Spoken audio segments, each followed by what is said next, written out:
तापमान बढ़ने के साथ ही बेजुबान पशुओं की जान पर भी बनाई है। हालत यह है कि तापमान जो जो बढ़ता जा रहा है वैसे वैसे पशुओं की हालत खराब होती जा रही है। चिकित्सकों का कहना है कि पशुओं को गर्मी से बचाने के लिए उनके पास कूलर या फिर पंखे लगाना बेहद ज़रूरी हो गया है, ताकि उन्हें अनेक बीमारियों से बचाया जा सके और समय समय पर उन्हें पानी पिलाया जाए और सुबह शाम नहलाया जाए, ताकि गर्मी की वजह से होने वाली बीमारियां किसी हद तक काबू में रहें। इसका टैग पड़ गया जी। टैग लगवाओ उसमें। हाथ की नहीं सर। हेलो। दो साल में एक टैग अरे इधर दे दिया ना। आ ना इधर आ ना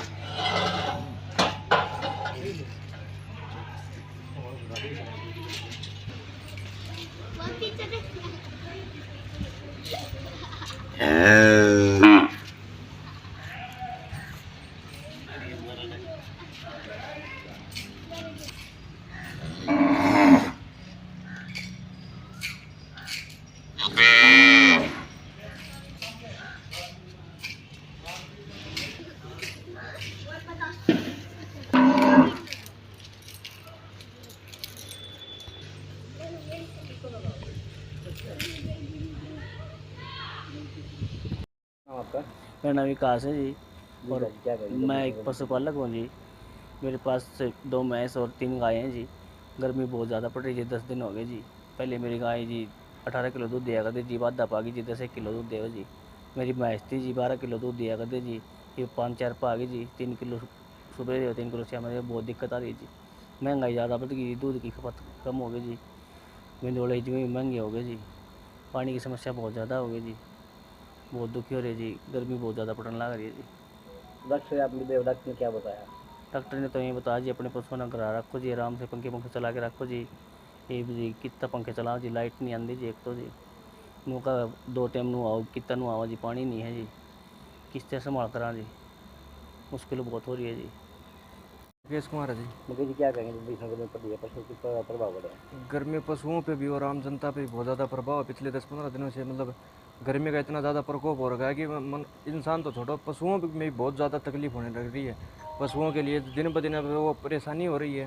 दूसरी बात, उनका जो वातावरण है, टेम्परेचर है, वो मेंटेन नहीं हो रहा। पशु मैंने गर्मी से मतलब परेशान हो गए हैं। लू की चपेट में आने के कारण उनको मतलब बीमार हो रखे हैं। ज़्यादातर उनमें दूध भी बहुत ज़्यादा कम हो रखा है उनको, क्यों खाना पीना भी कम हो गया, दूध भी बहुत ज़्यादा कम हो गया इसके लिए। तो इसके लिए आजकल मतलब बहुत ज़्यादा ये चल रही है इन लू के कारण, इसलिए बहुत ज़्यादा गर्मी रह रही है 10-15 दिनों से।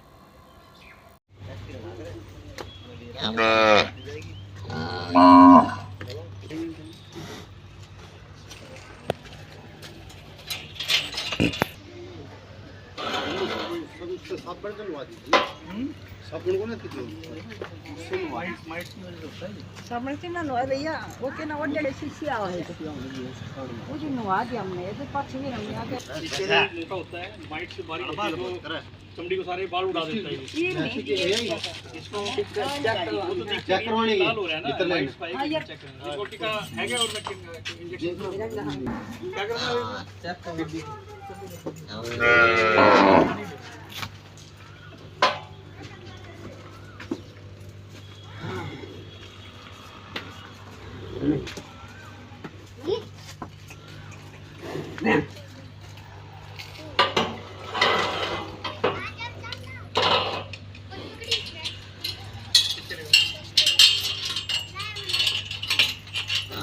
भीषण गर्मी देखते हुए जो पशु हैं किस प्रकार की समस्या होती है? देखो, आज के दिन जो तापमान 45-46 डिग्री तक गया हुआ है, इसका आदमियों की तरह पशुओं भी के ऊपर भी प्रतिकूल प्रभाव पड़ा है। और इससे जो दूध की मात्रा देखी जाए वो 15 से 20% तक कम हुई है। और जो ये गर्मी है, इस गर्मी की वजह से पशुओं में ज़्यादातर जो बुखार की समस्याएं हैं, डिहाइड्रेशन की है, ये आ रही हैं। और अगर पशुओं का बचाव नहीं किया जाए तो पशुओं का बुखार कई कई दिन तक उतरता भी नहीं। पहले तो पशुओं को पेड़ों के नीचे छांव में रखते थे और बड़े बड़े जोड़ होते थे, उनमें पशुओं को रखते थे। इस वजह से उनका ज़्यादा ये तापमान का पता नहीं चलता था। लेकिन आज के दिन जैसे जैसे वृक्ष काटे गए हैं, पानी की कमी हुई है, इससे पशुओं में डिहाइड्रेशन की बहुत ज़्यादा दिक्कत आ गई है और पशुओं का तापमान बढ़ा है। जो पशु पहले 2-4 बीमार होते थे, अब वो 10 से 15 तक बीमार हो रहे हैं। और अगर पशुपालकों के बारे में मैं कहना चाहूँ तो उनको एक चीज़ का विशेष ध्यान रखना पड़ेगा। एक तो गर्मी के समय पशुओं को बाहर ना निकालें, पशुओं के ऊपर कूलर इत्यादि लगा कर रखें। एक जो पशु बांधने की जगह है उसमें ठंडा करके रखें। अगर मान लो टिब्बे वाली जगह है वहाँ पशुओं को बांधा जाता है तो जांडी या और जो पेड़ हैं उसके नीचे पहले पानी छिड़क दें और पशुओं को सुबह धूप निकलने से पहले नहलाएं और रात को 9-10 बजे के आसपास जब थोड़ा ठंडा मौसम हो उस दौरान पशुओं को नहलाएं। और चारे में भी तूड़ा कम दें, हो सके तो हरा चारा उसमें मिलाएं और पानी दिन में 3-4 बार पिलाएं।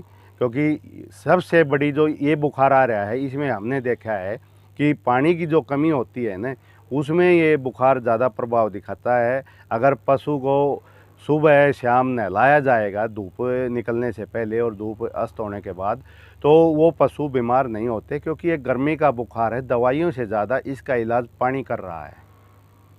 अपने गर्भ धारण करने वाले पशु हैं उनको कुछ गर्मी ज़्यादा लगती है, तो ऐसे जो पशु हैं उनको ऊपर कूलर की विशेष व्यवस्था करें, क्योंकि ज़्यादा गर्मी की वजह से पशु के बुखार होगा और कई तरह की, क्योंकि बुखार अपने आप में कोई बीमारी नहीं है, शरीर की एक जो कमी होती है किसी चीज़ की उसके प्रति उसका प्रतिरोध है ये।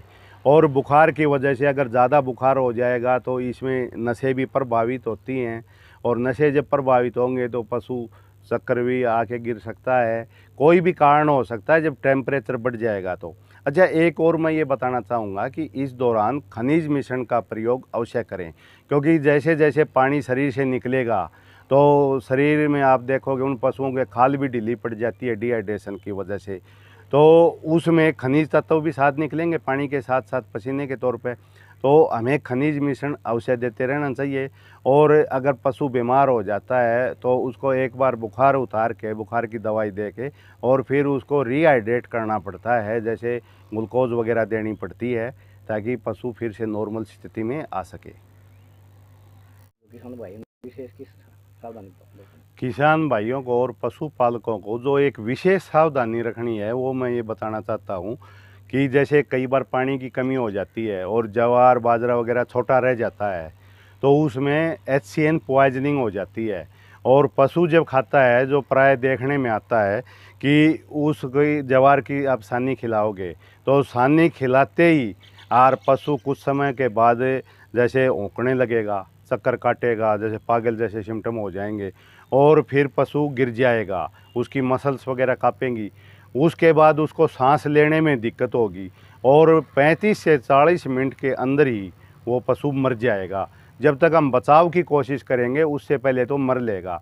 वैसे HCN पॉइजनिंग का बचाव इतना आसान है भी नहीं। दूसरा ये देखने में आया है कि आजकल ज्वार बहुत चल रही है, तो ज्वार में कई बार स्प्रे किया होता है और ऑर्गेनोफॉस्फेट की जो ये पॉइजनिंग है ये बड़ी घातक है। 1-2 जगह सुनने में भी आया कि जैसे स्प्रे कर रखा था और वो पशुओं ने खा लिया, तो ये जहर होता है स्प्रे का और इसको जो खा लेगा उस ज्वार को तो उसके ये समस्या आएगी, पशु को बचाना बड़ा मुश्किल हो जाता है पशु चिकित्सक के लिए, क्योंकि टाइम कम मिल पाता है इसमें बचाने के लिए। 35 से 40 मिनट में तो मर ही लेता है।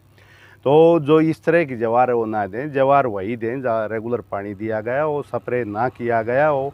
और दूसरा जितने भी मतलब वो ज्वार या बाजरे के प्लांट के ऊपर थोड़े दाने से जिसको हम कहते हैं फ्लावरिंग स्टेज ही आ जाती है, उस दौरान कटाई करके अगर खिलाएंगे ना वो ठीक है।